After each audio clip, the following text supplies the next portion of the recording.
guys, how are you? Hi.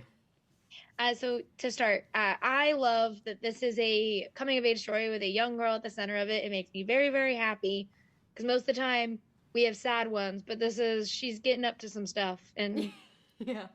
story. And so for you guys are friends, and I do love Che. I love how he is like, all right, I'm gonna go along with this plan to steal a bird. Well, For thank you you. guys, what was it like to, build that friendship and build that camaraderie so we understand why he's a guy who would go with her and steal this pigeon?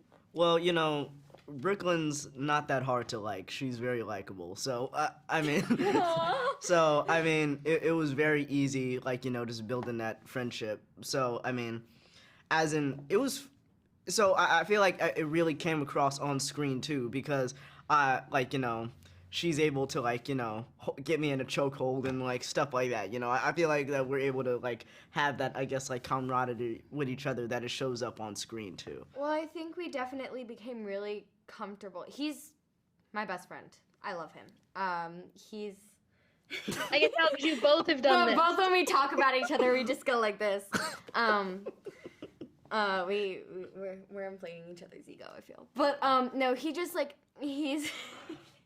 Sorry, he's like literally such, like, he's like my best friend. So I feel like I was so comfortable to like play around with him, and like when Dean would be like, okay, try this, try that. I think we would just grab a sense of what each other was going for, and we'd make each other laugh. We'd try and like insult each other as best we could.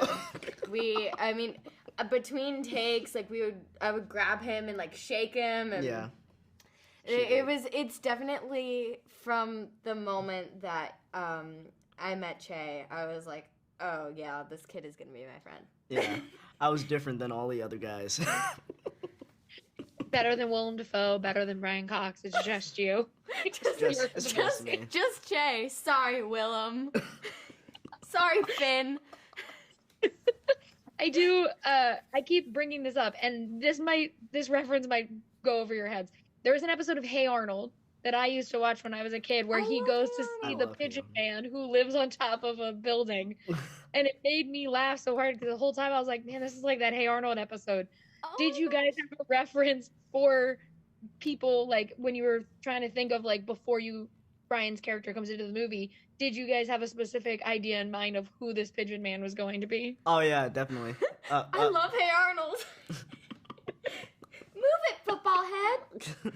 Yeah, I feel like I like a lot of action movies, so I remember like all like the John Wick series. Like I remember John Wick as Jan Bari. no, like Lawrence Fishburne, I forgot which, like When he he's played the pigeon guy, and like and like he was like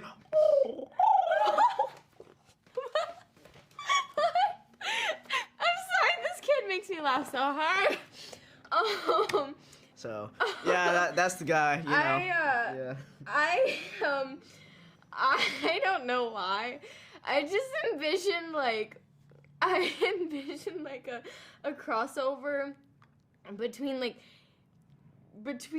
Tim McGraw and like Severus Snape. I don't know, like, because Severus Snape just has like that dark presence, and I felt like, I don't know why when I was reading it, I was like, he looks like this like tough but kind of like mysterious dude who's been through like war and has a name like Jan Vari. And they're like, oh yeah, Brian Cox is playing him. And I was like, that's not what I was thinking at all.